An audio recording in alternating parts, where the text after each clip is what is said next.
कमर वाली बहू पार्ट 2। अरे याद है ना वो मोटी सी कमर वाली बहू? उनके दिन अभी भी नहीं फिरे। वो फिर एक बार अपनी कमर को लेकर चर्चा में है। कैसे? देखिए। क्या करूं, मेरी मोटी कमर का सब मजाक उड़ाते हैं। माँ जी तो ऐसे करती है जैसे मैं कोई डायन हूँ। ना कहीं साथ ले जाती है, ना ही किसी से मुझे मिलवाती है। अरे मीना, तो कोशिश क्यों नहीं करती कि तेरी कमर थोड़ी पतली हो जाए? अब देख ना, मेरे ऑफिस में भी उस दिन तेरा कितना मजाक बना था, याद है ना? मीना को पति से ये उम्मीद तो बिल्कुल नहीं थी। वो सोच में पड़ जाती है कि आखिर क्या लुक्स ही मायने रखते हैं? रिश्ते नाम की कोई चीज होती है क्या? पापा पापा, मेरे स्कूल में फंक्शन है, सबके मम्मी पापा आएंगे, आप भी आना कल। अरे नहीं बेटा, कल तो मेरी ज़रूरी मीटिंग है, कल नहीं हो पाएगा बेटा। अरे मैं हूं ना, मैं आ जाऊंगी। क्यों? नहीं नहीं माँ, तुम रहने दो। तुम्हारे लिए तो दो दो चेयर लगाने पड़ जाते हैं और ऊपर से सब तुम्हारा मजाक बनाते हैं। ना बाबा ना, मेरे स्कूल में तो आना ही मत। मीना का दिल तो ये सोचकर और छोटा हो जाता है। वो किचन में जाती है और खाना बनाने लग जाती है। खाना बनाते बनाते उसे मुन्ने के जोर से रोने की आवाज आती है। अरे क्या हो गया मेरे बेटे को? मेरा बच्चा गिर गया है। कितनी बार कहा है कि भागा दौड़ी ना किया कर। मीना जल्दी से बच्चे को उठाती है, उसे कमरे में ले जाती है और सुला देती है। माँ, कल मैं गिर गया था तो किसी ने मुझे नहीं उठाया, सब मुझे डांट रहे थे, लेकिन तुमने मुझे उठाकर यहाँ बेड पर लिटाया। और रात भर तेरी कमर में मालिश भी करती रही। तभी तो मैं आज स्कूल के फंक्शन में जा रहा हूँ, नहीं तो कैसे जाता। अच्छा माँ, मैं जा रहा हूँ। बेटा स्कूल चला जाता है। उधर सास, बहू वो क्या है ना, आज मैंने घर में कीर्तन रखा है। तेरी कमर के कारण मैंने सबको बोल दिया है कि तू मायके गई है। तू जानती है ना कैसे तेरा मजाक बनाते हैं सभी। बहू कुछ नहीं कहती। पर माँ जी, कीर्तन में बैठने का तो मेरा भी मन था। हाँ तो किसी और शहर चली जाना जहाँ तुझे कोई जानता ना हो। वहीं किसी मंदिर में बैठ कर ले लेना हरि का नाम अच्छा जा, जल्दी से काम पर लग जा। मीना को सास की बात पर रोना आता है, लेकिन देखिए किया भी क्या जा सकता है। हमारे यहाँ तो ये रिवाज है ना, जिसका चेहरा अच्छा वो राजा, नहीं तो सब रंग। घर में औरतें आने लगती है, सब एक एक कर कीर्तन में बैठ जाती हैं। अरे मुन्ना जा, तो किचन में मैंने प्रसाद बना कर रखा है, ले आ। अरे क्या क्या कर लेती हो बहन जी, एक तुम्हारी बहू है बस कमर का कमरा बनाए बैठी है। ये नहीं कि ससुराल में रहकर काम काज निपटाए, जब देखो तब मायके की हवा खाने पहुंची रहती है। तभी दूसरी कहती है, मैंने तो घर में मना कर दिया था कि कोई खाना नहीं खाना। बहन जी के घर कीर्तन है, मैं सबका खाना लेकर आऊंगी, लेकिन यहाँ तो लग रहा है कि प्रसाद के भी लाले पड़े हैं। अरे कर देना पागलों वाली बात, खाना भी बना कर रखा है मैंने। अरे कमला, जा जाकर कीर्तन के बाद जो मैंने खाना बनाया है ना, सबको लगा देना अरे बहू से ज्यादा तो आपके साथ ये कमला ही रहती है। हाँ तो क्या, अब नौकरानी से करवा देती बेटे की शादी कमला किचन में जाती है, जहाँ बेचारी मीना पसीने से तर खाना पीना और किचन के काम में लगी होती है। कैसी हो भाभी, ऐसी सास के साथ कैसे गुजारा कर रही हो? पता है बाहर कह रही है कि सारा खाना और प्रसाद उन्होंने बनाए हैं। अरे कोई बात नहीं ना कमला, वो क्या है ना, मेरी कमर मोटी है, इसलिए वो मुझे किसी के सामने नहीं ले जा सकती हैं। अरे तो मैं कौन सी सुस्मिता सेन हूँ, लेकिन देखो मेरी सास मुझे कितने गर्व से मिलाती है सभी से। देखो मीना भाभी, आपको सबने ये बता रखा है कि आप अच्छी नहीं हो, सुंदर नहीं हो, लेकिन बात ये कि आपका चेहरा इतना प्यारा है कि क्या कहूँ। पता है भाभी, आपके चेहरे के नूर से तो सारा मोहल्ला रोशन है। मीना को बहुत दिनों के बाद किसी के प्यार के दो बोल सुनने मिले थे। वो खुश हो जाती है और कमला से दिल से बात करने लगती है। पता है कमला, जब मैं कॉलेज में थी ना, तो एक बार मेरी तस्वीर अखबार में छपी थी। मैं फूलों की प्रदर्शनी देखने गई थी, तो वहाँ किसी ने फूल के साथ मेरी फोटो खींची थी और लिखा था फूल से भी सुंदर। लेकिन अभी भाभी आप ऐसी हो, फूल से भी सुंदर। अरे कमर मोटी है तो क्या हो गया, क्या सब में सारी खूबियां होती है? अपनी सास को ही देख लो, ऐसा लगता है जैसे चूल्हे में कोयला जल गया हो। भैया भी माना पतले हैं, लेकिन है तो माँ की तरह काले ही ना। वो तो भला हो भगवान का कि मुन्ना आप पर गया है, गोरा और सुंदर। मीना को कमला की बात समझ में आ रही थी। पहली बार किसी ने उससे अच्छे से बात की थी तो उसे रोना आ जाता है। भाभी एक काम करो ना, कुछ दिनों के लिए मायके होकर आओ। यहाँ तो ना भैया को आपकी कदर है ना ही सास को, और बेटा भी आपको इन लोगों के कहने पर दूर ही रखता है। मीना को कमला की बात ठीक लगती है। सारा कीर्तन निपट जाता है और उसके बाद अरे बहन जी मान गए, इतना सारा खाना और प्रसाद बनाने के बाद भी आपको देख के लगता नहीं कि आप एक बूंद भी थकी हो, बिल्कुल फ्रेश। बस बहन जी मैं तो हूँ ही कुछ ऐसी ही। सभी चले जाते हैं। तब जाकर मीना किचन से बाहर आती है। अरे कहाँ जा रही है? थक गई हूँ मैं, चाय लेकर आ जा। माँ जी चक्कर आ रहा है, सर दुख रहा है, कब से किचन में बंद थी, गर्मी में पसीना भी बहुत आ रहा था, जरा कमरे तक जाकर पसीना सुखा लूं। अरे तो होती ना कम सिन कमर की मालकिन, बिठा देती मैं सबके सामने। अब क्या आपने बेइज्जती कराती? बस माँ जी मैं तंग आ गई हूँ, मैं अपने मायके जा रही हूँ। जब मेरा होना आप लोगों को इतना अखरता है तो मैं क्यों यहाँ रहूँ, क्यों ना मैं माँ के पास जाकर आराम ही करूँ। तभी वहाँ पति आ जाता है। देखो ऐसा नहीं है, लेकिन हाँ कुछ दिनों के लिए तुम जाना चाहती हो तो हो आओ, लेकिन यहाँ हम सबको तुम्हारी ज़रूरत है। मीना पति की इजाज़त के बाद मायके जाती है, लेकिन वहाँ भी भाभी। अरे मीना दीदी आज ही आना था क्या आपको? आज तो मेरे मायके वाले आ रहे हैं। दीदी आपकी कमर का मजाक फिर बनाएंगे वो लोग। अरे मीना एक फोन तो कर देती आने से पहले। अरे मीना क्या हाल बना रखा है शरीर का, कितनी प्यारी बच्ची थी हमारी, क्या हाल कर लिया। मीना को दुख होता है। वो घर के अंदर जाती है जहाँ दीदी आप तो दलिया लेंगी ना? सबके लिए वैसे आलू के पराठे बने हैं, मैं जानती हूँ आपके फेवरेट हैं आलू के पराठे, लेकिन अब आपका शरीर ऐसा है कि आप तो दलिया ही खाओ। मीना को समझ में नहीं आ रहा था कि ये क्या हो रहा है। हर कोई जो अपना है वो क्यों उससे ऐसा व्यवहार कर रहा है। मीना दुखी होकर पास में रहने वाली अपनी सहेली के घर जाती है। सहेली का पति बोल पड़ता है, अरे ये कौन है, कौन है ये? मुझे इसी की तो तलाश थी। मीना उसके पति के इस तरह के रिएक्शन से परेशान होकर वापस जा रही होती है कि अरे मीना बिना मिले ही जा रही हो? ये तुम्हारे पति है ना, ऐसे कैसे चिल्ला रहे हैं मुझे देखकर? पता नहीं क्यों जी, मेरी सहेली को देखकर क्यों चिल्ला रहे हो? अरे रीना मेरी फिल्म की हीरोइन मिल गई, यही तो है वो लड़की, प्यारी सी सुंदर सी मोटी कमर वाली। अरे हाँ, मीना तो बिल्कुल उस लड़की जैसी है जो आपकी फिल्म की कहानी है। ये क्या बोले जा रहे हो तुम लोग? मीना मेरे पति बहुत बड़ी फिल्म की डायरेक्टर है, पता है ना तुम्हें? और मैं एक बहुत बड़ी फिल्म बना रहा हूँ शाहरुख खान के साथ। मैं चाहता हूँ कि तुम उसकी हीरोइन बनो। हाँ मीना हाँ, प्लीज ना मत कहना, और इसके लिए तुम्हें करोड़ों रुपए भी मिलेंगे। मीना मन में सोचती है कि जो दुनिया उसे मोटा और भद्दा कहती थी, उसे जवाब देने का यही एक रास्ता है। मीना फिल्म में काम करने के लिए हाँ कर देती है और फिर सारे शहर में मीना की फोटो शाहरुख खान के साथ लग जाती है। सुरुचि ने प्रवचन सुन सुन के प्रतिज्ञा ले ली थी कि अब वो कोई भी पाप नहीं करेगी, सबसे अच्छे से बात करेगी, किसी के साथ बुरा नहीं करेगी। बहू ये मच्छर तेरे गाल पे कब से बैठा है? अरे काट लिया तो गाल गुलाब की तरह लाल कर देगा। बैठे रहने दो माँ जी, उसे आराम करना होगा। उसने मेरे गाल को अपना घर समझ लिया है तो मैं उसे बेघर क्यों करूं? अरे ज्ञान की बारिश बाद में करना, अपने गाल का मच्छर हटा ले। मलेरिया हो गया तो तुझे आराम करना पड़ेगा। माँ जी, डेंगू मलेरिया तो सांसारिक बीमारियां हैं, हमें इनसे ऊपर ही तो उठना है ना। अरे बेटा इनसे आदमी ऊपर ही उठ जाता है। क्या हुआ? काट लिया।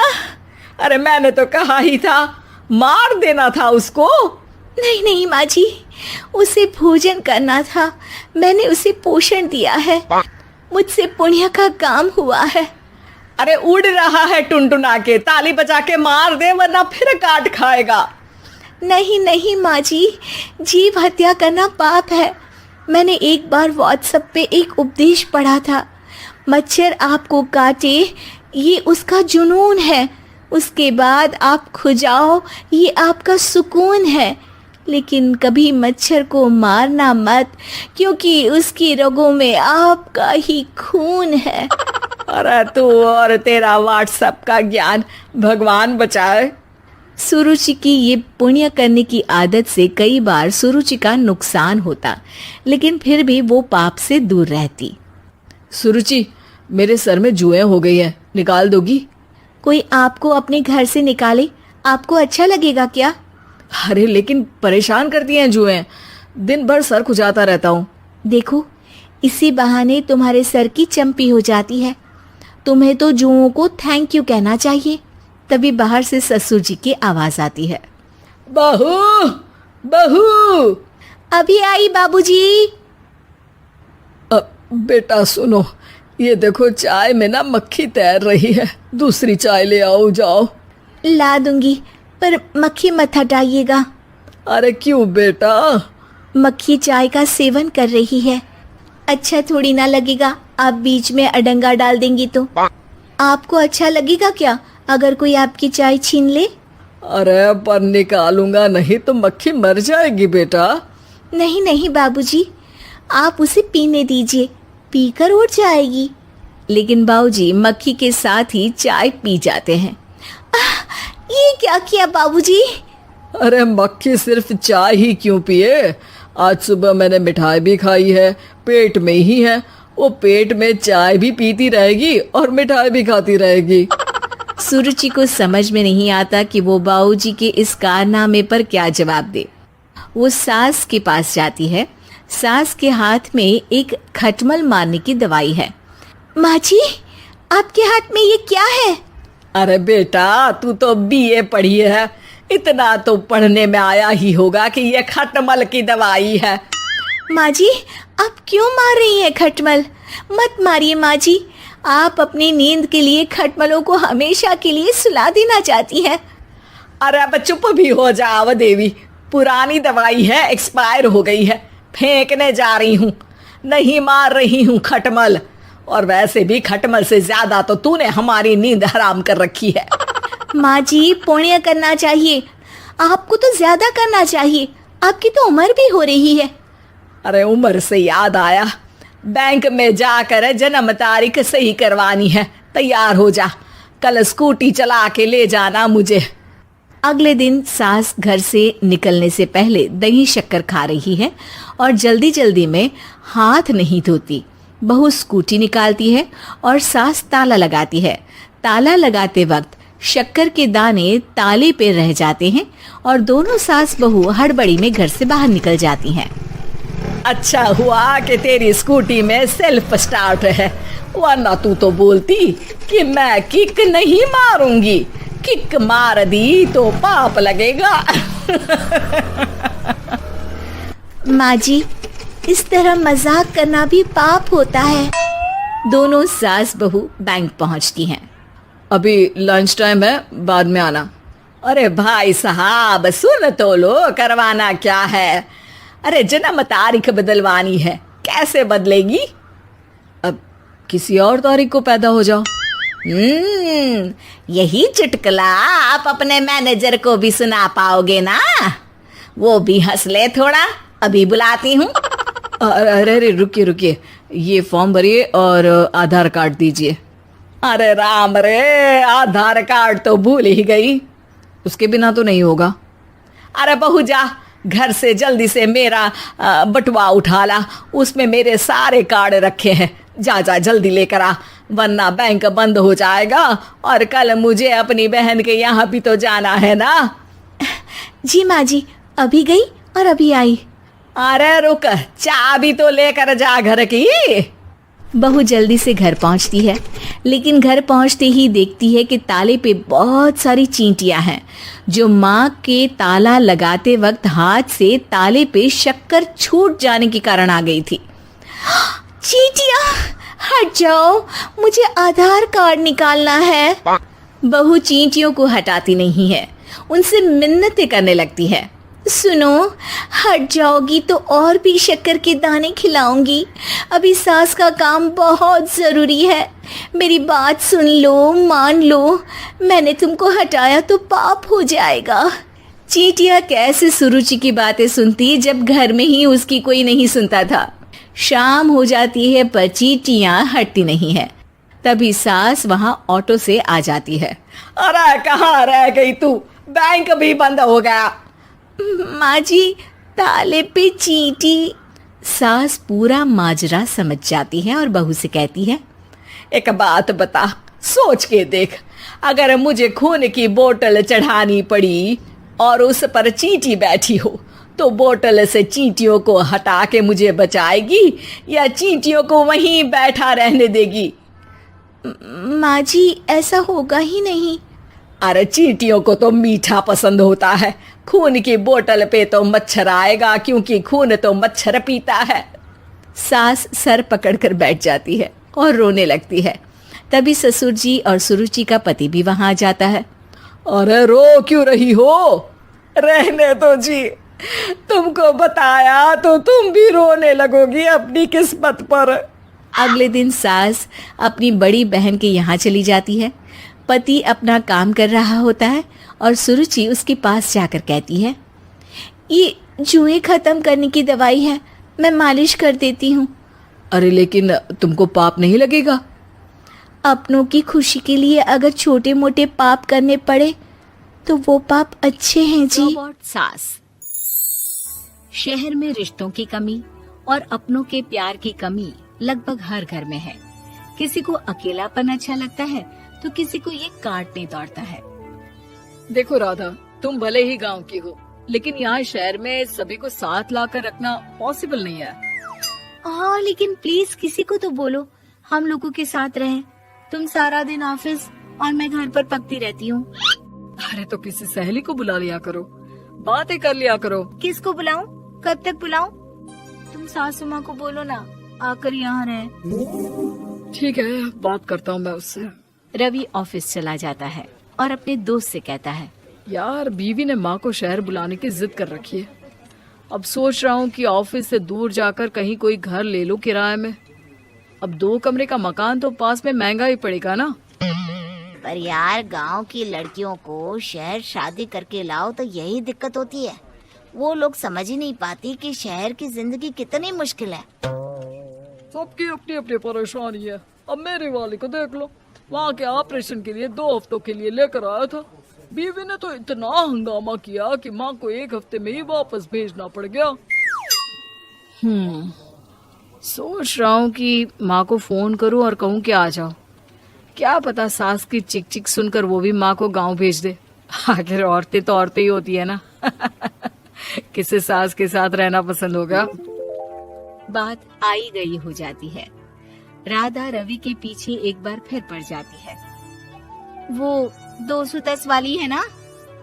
हाँ, क्यों, क्या हो गया उसे? उसकी सास कलाने वाली है। बड़ी खुश थी कि वो अब दिन भर बच्चे को सास के पास रखकर घुमा फिरा करेगी।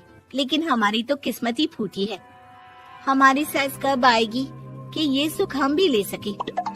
देखो, मैं माँ से बात कर लेता हूँ, लेकिन माँ हमेशा के लिए कैसे आएगी? कोई और तरकीब सोचो ना।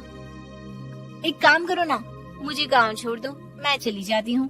कम से कम सास का सुख तो देख लूंगी। लेकिन ऐसा कहाँ हुआ कि कोई सास बहू एक साथ सुख से रहे। रवि तो जानता था सब, लेकिन करता क्या। पर कहते हैं ना, पति का दिमाग है, चलेगा तो सही। एक आइडिया आया है।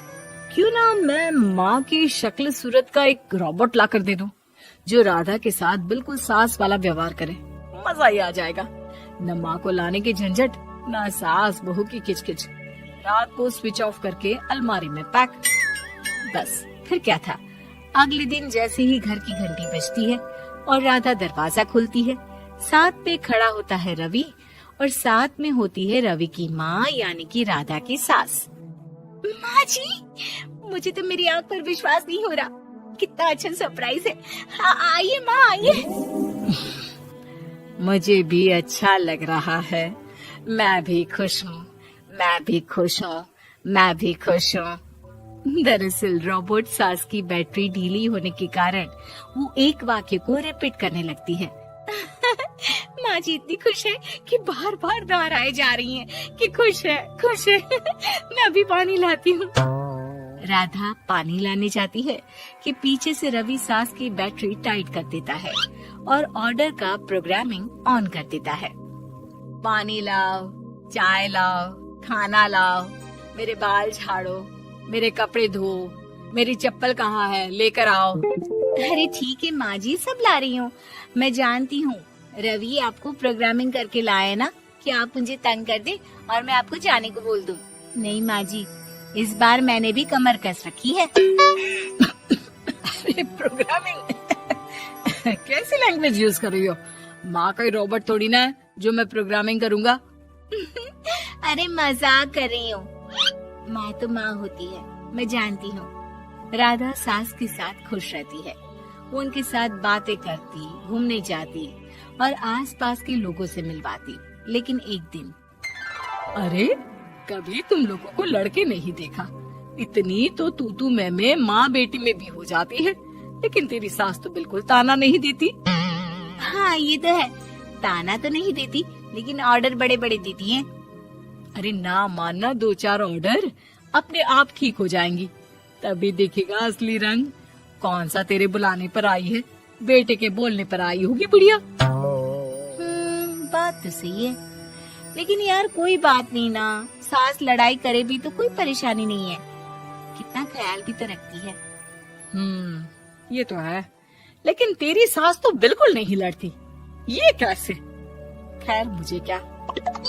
पड़ोसन तो चली जाती है, लेकिन राधा के मन में सवाल छोड़ जाती है कि ये सास है भी कि नहीं। रात में राधा रवि से कहती है, मैं ना माँ जी के पैर दबा कर आती हूँ। अरे लेकिन वो तो मैंने अलग कर दिया है। क्या क्या कैसे कहा?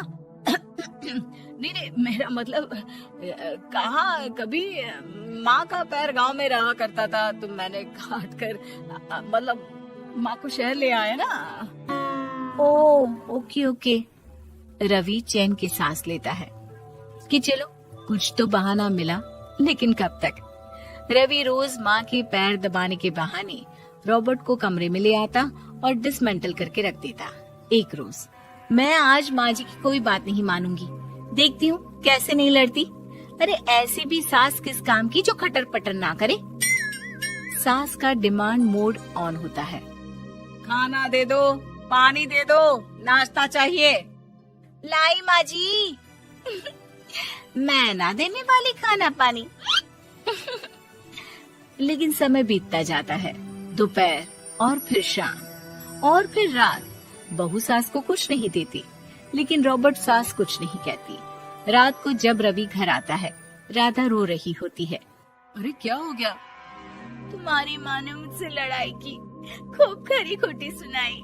मैंने तो आज सुबह से खाना भी नहीं खाया है। रवि समझ जाता है कि राधा झूठ बोल रही है, क्योंकि खरी खोटी वाली प्रोग्रामिंग तो उसने की ही नहीं थी। मैं माँ से बात करता हूँ, तुम परेशान मत हो। रवि रोबोट माँ को लेकर कमरे में चला जाता है। वो उसे डिसमेंटल करके रख ही रहा होता है कि राधा, चलकर देखती हूँ माँ जी कहीं रवि को मेरे खिलाफ भड़का तो नहीं रही है। वो जैसे ही कमरे के अंदर जाती है, डर जाती है। सास के पुर्जे पुर्जे अलग थे। रवि, ये क्या है? ये माँ रोबोट थी, तुमने ऐसा क्यों किया रवि? कुछ नहीं राधा, मैंने जितना अपने दोस्तों से सुना था कि शादी के बाद वैसे तो सब ठीक रहता है, लेकिन जब माँ और बीवी लड़ते हैं तो पति का बुरा हाल कर देते हैं। और मैं ना सुकून से रहना चाहता था, बस इसलिए। शो ऑफ वाली बहू। नेहा के शौक बड़े निराले थे। दिखावा और शो ऑफ उस पर भरा पड़ा था। एक दिन, अरे रीमा, ये क्या, कैसा स्वेटर पहना है? सिलाई कितनी मोटी है। मेरी माँ ने बनाया है ये स्वेटर। देखो इतनी सर्दी है लेकिन मुझे पसीने आ रहे हैं। ओ यार, आज के जमाने में कौन पहनता है माँ के हाथ का स्वेटर? अरे मैं तो कहती हूँ आज के समय में माँ के हाथ का खाना भी नहीं खाना चाहिए। देख मेरा स्वेटर देख। हाँ, आज ऑफिस में सारे तेरा ही स्वेटर देख रहे थे। वही तो, ऐसी चीज पहनो कि दुनिया देखे। और बात भी कर रहे थे कि न जाने कैसे इतने पतले स्वेटर में सर्दी रोकी होगी बेचारी ने। बात भी सही थी। फैशन के नाम पर बेचारी नेहा सारा दिन कड़कड़ाती ही रह गई। नेहा की शौफ और खुद को फिट रखने की आदत उसकी कमाई से भी ज्यादा महंगी थी। ये लीजिए मैडम, इसे लेने के लिए तो आपको एक बार भी सोचने की जरूरत नहीं है, क्योंकि 3,000 में ये आपको पूरे 6 महीने तक साफ और गोरी निखरी त्वचा देगा। देखिए, दिखाया ना सैंपल मैंने आपको। हाँ, लेकिन थोड़ा महंगा है, पर चलिए इसके रिजल्ट्स अच्छे हैं, दे दीजिए। नेहा महंगी क्रीम लगाकर ऑफिस जाती है और सोचती है कि वो बहुत सुंदर लग रही है कि तभी वहां मनीष आ जाता है। हाय नेहा, हाय रीमा, क्या हाल है तुम दोनों के? अरे यार रीमा, तेरा चेहरा तो चमकता रहता है, जरा मुझे और नेहा को भी tips they they. O come on, मेरा नाम मत लो। देखो आज मैं कितनी गोरी और चमकीली लग रही हूँ।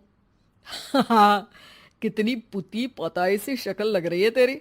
लग रहा है मानो कितनी क्रीम की लेयर लगा रखी है। यार रीमा, इसे नहीं सुनना, पर मुझे तो बता दे। अरे कुछ नहीं, बस रोज अच्छे से चेहरे को धोकर दूध वाली मलाई लगा लो चेहरे पर, खूब फ्रूट्स खाओ और पानी जमकर पियो, देखो चेहरा कैसे खिलता है। हाँ, फ्रूट्स के रेट्स देख रही हो ना, कैसे आसमान छू रहे हैं। वैसे जो तूने क्रीम लगाई है ना, उसके लिए भी तो कुछ पैसे खर्चे ही होंगे। कोई फायदा नहीं हुआ उससे। अरे उसी रेट में फ्रूट्स तो आ ही जाते। ये बोलकर मनीष वहां से निकल जाता है, लेकिन नेहा का मुंह लटक जाता है। अरे नेहा, तू भी ना उसकी बात का बुरा मान रही है।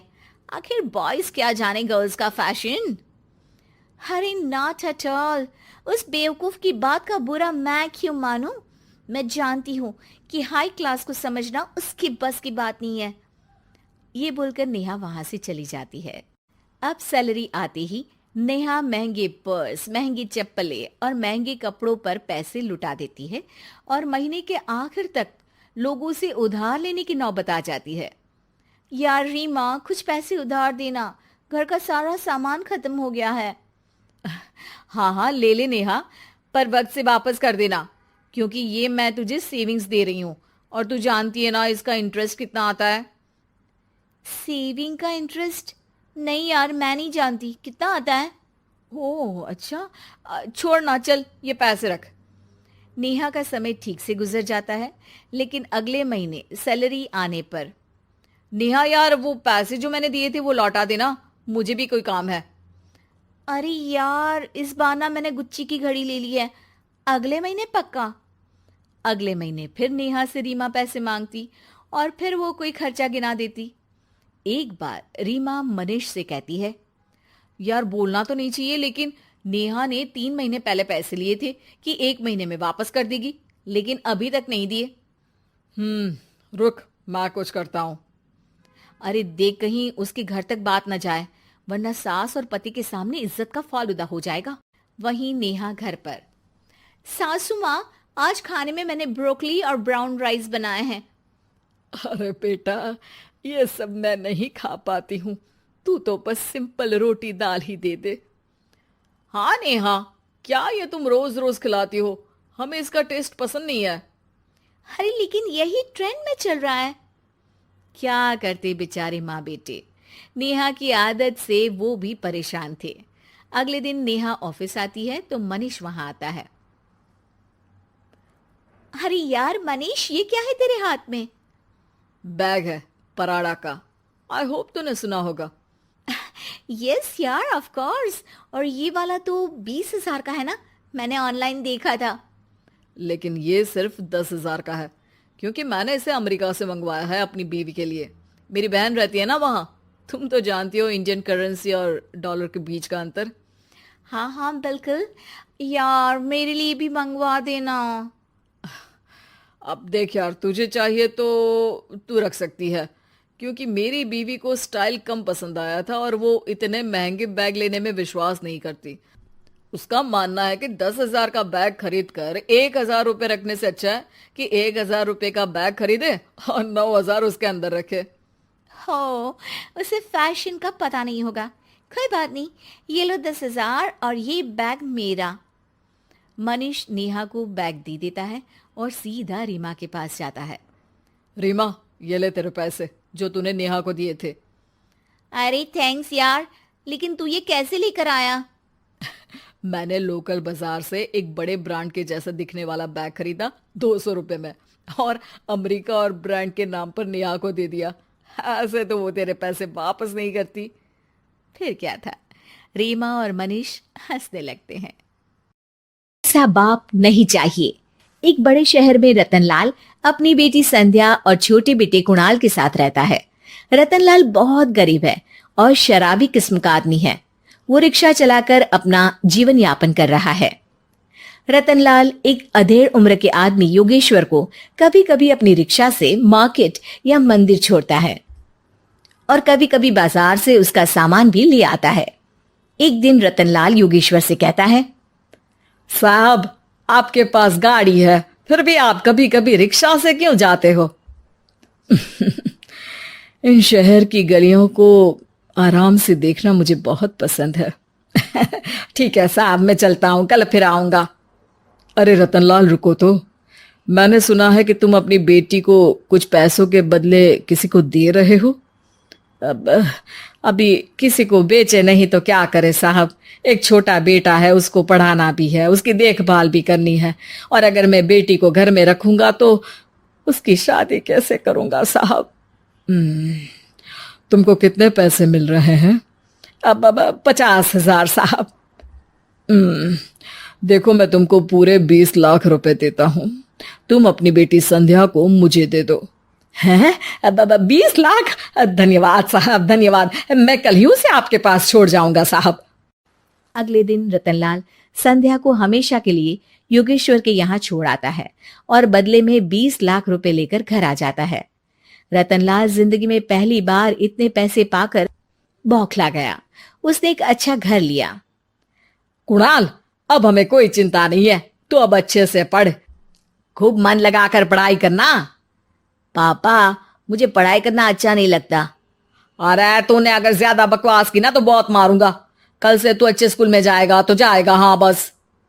कुणाल का एडमिशन एक अच्छे स्कूल में हो जाता है, लेकिन आए दिन स्कूल से शिकायत आती ही रहती है। 10 साल बाद एक दिन प्रिंसिपल मैडम रतनलाल को स्कूल में बुलाती है। रतनलाल, आपका बेटा कुणाल बहुत आवारा हो गया है और ये बिल्कुल भी पढ़ाई नहीं करता है, बल्कि उसका दिमाग गलत कामों में जा रहा है।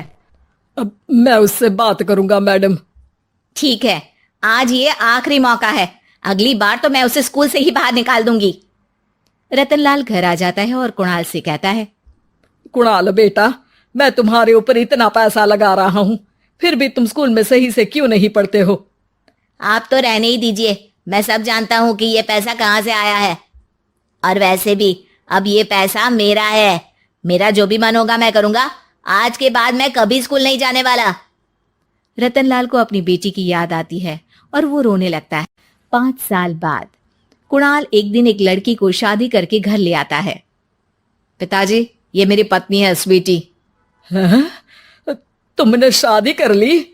हाँ, शादी कर ली मैंने, दिखाई नहीं दे रहा? और अब से आप फिर से कमाना शुरू कर दो, बहुत बैठ कर खा लिया। कुणाल, तुम इस बुड्ढे को घर में क्यों रख रहे हो? देखो ना, ये शराब पीता है, इसे घर से बाहर निकाल फेंको। अरे स्वीटी, ये मेरे पापा है, कैसे बाहर निकाल दूं? और वैसे भी घर में कोई तो चाहिए ना काम करने वाला, नौकर समझ कर रख लो। इस बुड्ढी को तो घर से बाहर निकाल कर ही रहूंगी मैं कब तक इसके लिए खाना बनाऊंगी।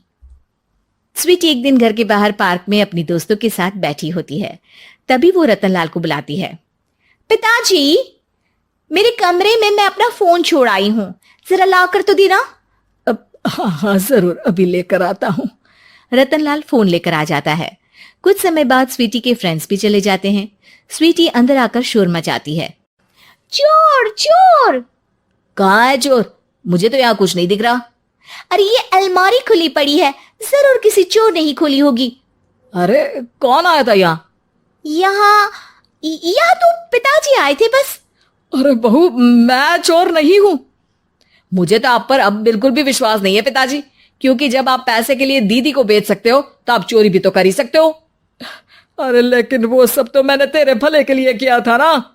मैं तो कहती हूँ कि हमें इनकी कमरे की तलाशी लेनी चाहिए। तुम बिल्कुल सही कह रही हो, चलो। स्वीटी और कुणाल दोनों रतनलाल के कमरे की तलाशी लेते हैं और उन्हें वहां स्वीटी की ज्वेलरी और पैसे मिल जाते हैं। मैं तो पहले ही जानता था कि चोर आप ही हो। निकल जाओ मेरे घर से और दोबारा अपनी शक्ल मत दिखाना। रतनलाल आंखों में आंसू लिए घर से निकल जाता है। स्वीटी मन ही मन सोचती है, आज तो मेरी प्लानिंग सफल हो गई।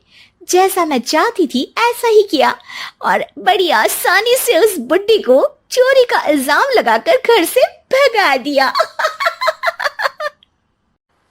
रतनलाल की हालत अब ज्यादा खराब हो गई और वो सड़क पर बैठकर भीख मांगकर खाने लगा। एक दिन वहां एक गाड़ी आकर रुकी और सड़क पर बैठे सभी भिखारियों को अपने सेंटर ले गई। एनजीओ की मालिक संध्या एक एक करके सभी को सुविधा मुहैया कराती है। तभी उसकी नजर रतनलाल पर पड़ती है। पिताजी, संध्या तू? पिताजी आपकी ये हालत कैसे हुई? ये सब मेरे बुरे कर्मों की सजा है जो मुझे मिल रही है। मुझे माफ कर दे बेटी।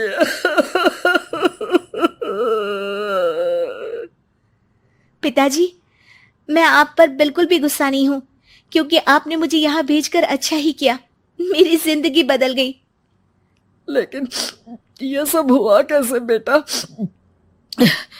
आप ये नए कपड़े पहनो, तब तक मैं योगेश्वर अंकल को बुला कर लाती हूँ। योगेश्वर अंकल? हाँ अंकल। योगेश्वर जी ने तुझसे शादी नहीं की थी? नहीं तो पापा, उन्होंने तो मुझे पढ़ा लिखा कर इस काबिल बनाया है कि मैं आज सबकी सेवा कर पा रही हूँ। रतनलाल पश्चाताप करके रोता रहता है। तभी योगेश्वर भी वहां आ जाता है। रतनलाल जी, आपकी ये हालत कैसे हुई? इतने सारे पैसों के बावजूद भी? क्योंकि मैंने बेटे और बेटी में भेदभाव किया था। लेकिन आपने ये कैसे किया? मुझे ये जानना है, बताइए। सालों पहले जब संध्या छोटी थी, तब मैंने एक बार एक आदमी से तुम्हें बात करते हुए सुना था, जो कुछ पैसों में संध्या को तुमसे खरीद कर शादी करना चाहता था। मैं उस समय एनजीओ में बच्चों के लिए ही काम कर रहा था और मैं किसी भी लड़की की जिंदगी खराब होते नहीं देख सकता था। इसलिए मैंने अपने जीवन की कमाई का एक बड़ा हिस्सा तुम्हें दे दिया था। सच में कितना गलत था मैं। मुझे माफ कर दो। अब आप दोनों मेरे साथ घर चलो और आज मैं अपना सच्चा प्रायश्चित करना चाहता हूं। योगेश्वर और संध्या रतनलाल के साथ घर जाते हैं। स्वीटी दरवाजा खोलती है। चोर भिखारी, तो फिर से आ गया। चल भाग यहाँ से बुड्ढे। ये घर तुम्हारे बाप का नहीं, मेरा है। बाहर निकलो यहाँ से। रतनलाल कुणाल और संध्या को घर से बाहर निकाल देता है। योगेश्वर जी, अब ये घर आपका है और अब आप यहाँ एक और एनजीओ खोल सकते हैं। शायद अब ये सच्चा प्रायश्चित है। संध्या अपने पिता के गले लग जाती है। सौतन पार्ट 1। माँ, भाई ने इस लड़की से क्यों शादी की? मुझे ये अधीरा बिल्कुल पसंद नहीं है।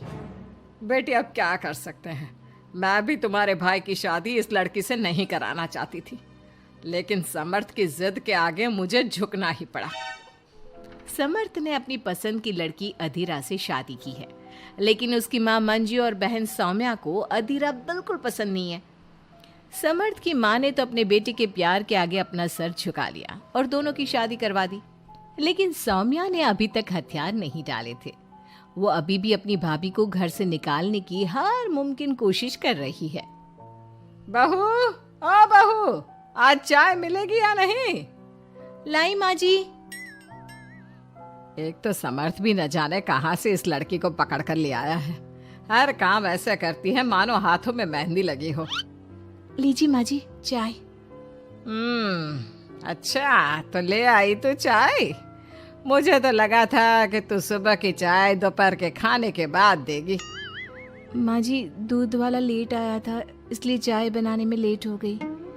इतने में सौम्या वहां आ जाती है। माँ, मैं अपनी सहेली देविका से मिलने जा रही हूँ, शाम को आऊंगी। सौम्या, मैंने तुम्हारे लिए नाश्ता बना दिया है, पहले नाश्ता कर लो फिर चली जाना। मुझे आपके हाथ का बेस्वाद खाना नहीं खाना। मेरी सहेली देविका बहुत अच्छा खाना बनाती है, मैं उसके यहाँ खा लूँगी। ओके माँ, बाय, मैं चलती हूँ। सौम्या के जाने के बाद मंजू अपनी बहू पर चिल्लाते हुए कहती है, बहू, तूने इतनी बुरी चाय बनाई है, इससे अच्छा तो तू जहर पिला देती, कम से कम वो मीठा तो होता। अगर मेरे बस में होता तो चाय की जगह जहर ही दे देती। कुछ कहा तूने? अब नहीं माँ जी, मैं दूसरी चाय बना देती हूँ।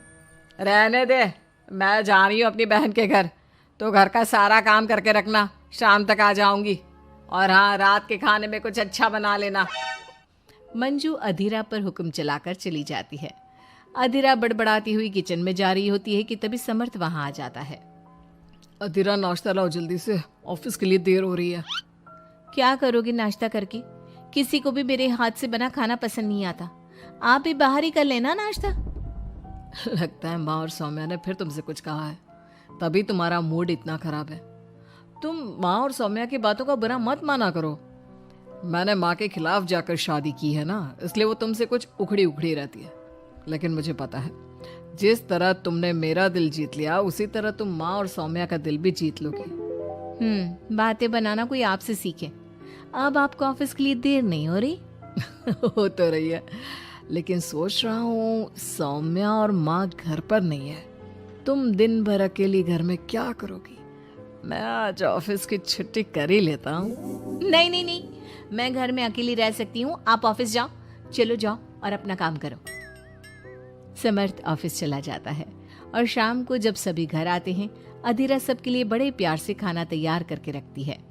सौम्या सबसे पहले किचन में जाती है। अरे वाह, खाने की तो बहुत अच्छी खुशबू आ रही है, लेकिन मुझे इस खाने का मजा किरकिरा करना ही होगा। सौम्या खाने के अंदर बहुत सारी हल्दी डालकर चली जाती है। उसके बाद अधीरा सबके लिए खाना लगाती है, लेकिन किसी को भी खाना अच्छा नहीं लगता। छी भाभी, कितना बुरा खाना बनाया है। इससे अच्छा तो आप हमें मना ही कर देती कि आप खाना बनाएंगी ही नहीं, तो हम बाहर से ही कुछ अच्छा खाकर आ जाते। कम से कम हमारे मुंह का स्वाद तो नहीं बिगड़ता। बहू, तूने हम सबको सुबह बिना खाना खाए निकाल दिया, और अब भी हमें बिना खाना खाए सोना पड़ेगा। क्या करती हो अधीरा? तुम्हें खाना बनाना भी नहीं आता क्या? दिमाग खराब कर दिया। समर्थ गुस्से में वहां से चला जाता है। उसके पीछे पीछे सौम्या भी जाती है। भैया, हमने आपसे कितना मना किया था कि इस लड़के से शादी मत करो मत करो, लेकिन आपने हमारी एक नहीं सुनी। आप मेरी सहेली देविका को तो जानती हो ना, सुंदर होने के साथ साथ हर काम में माहिर है। सौम्या देखो, मैं वैसे ही परेशान हूँ, तुम मुझे और परेशान मत करो, जाओ यहाँ से। सौम्या ने समर्थ के दिल में अधीरा के लिए नफरत डालने की कोशिश की। अगली सुबह अधीरा जल्दी सोकर उठी और सबके लिए नाश्ता बना लिया, लेकिन समर्थ बिना कुछ खाए ही ऑफिस के लिए निकल गया। सौम्या भी ये सब नोटिस कर रही थी। उसने देविका को घर पर बुला लिया। देविका, आज भैया बहुत गुस्से में है। आज तुम ऐसा खाना बनाओ कि भैया उस अधीरा की तारीफ करना भूल जाए। सौम्या, तुम ये सब क्या कर रही हो? तुम्हारा भाई शादीशुदा है, वो कभी मुझसे शादी करने के लिए तैयार नहीं होगा। लेकिन तुम तो भाई से पहले से ही प्यार करती थी ना।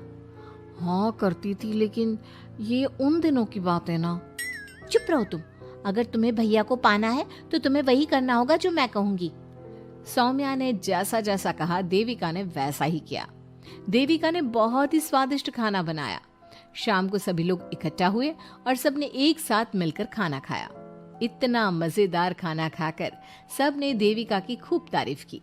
समर्थ ने अपनी पत्नी को ताना देते हुए कहा, अधीरा, देविका ने कितना अच्छा खाना बनाया है, तुम्हें देविका से खाना बनाना सीखना चाहिए। अब तो ये रोज की बात हो गई। सौम्या हर बार देविका को अपने घर बुलाती और किसी न किसी बात पर अधीरा को शर्मिंदा करती। सौम्या अपने भाई की बात देविका से कराने लगी। अब समर्थ भी देविका से प्यार करने लगा। सौम्या ने अपने भाई से कहा, भैया, आपको देविका पसंद है ना? अरे तुम ये क्यों पूछ रही हो? क्योंकि मैं चाहती हूँ कि आप देविका से शादी कर लो। अरे सौम्या, ये मुमकिन नहीं है, क्योंकि देविका मुझसे शादी करने के लिए कभी तैयार नहीं होगी। और अधीरा भी इस रिश्ते से खुश नहीं होगी। आप देविका की चिंता मत करो, उससे मैं बात कर लूंगी। आप बस अधीरा भाभी को समझा दो। सौम्या की बात सुनकर समर्थ अधीरा के पास जाता है।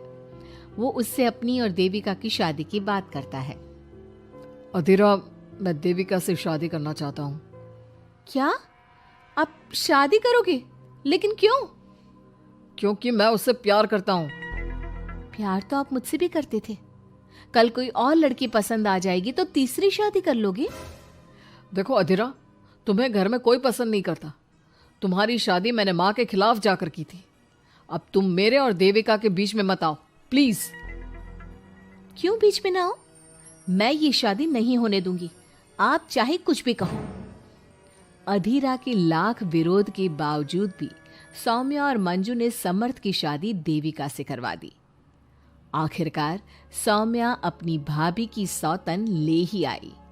शादी के बाद देविका ने घर में आते ही घर वालों के साथ कैसा सलूक किया और अधीरा के साथ क्या हुआ, ये सब जानने के लिए इंतजार कीजिए हमारे अगले एपिसोड का।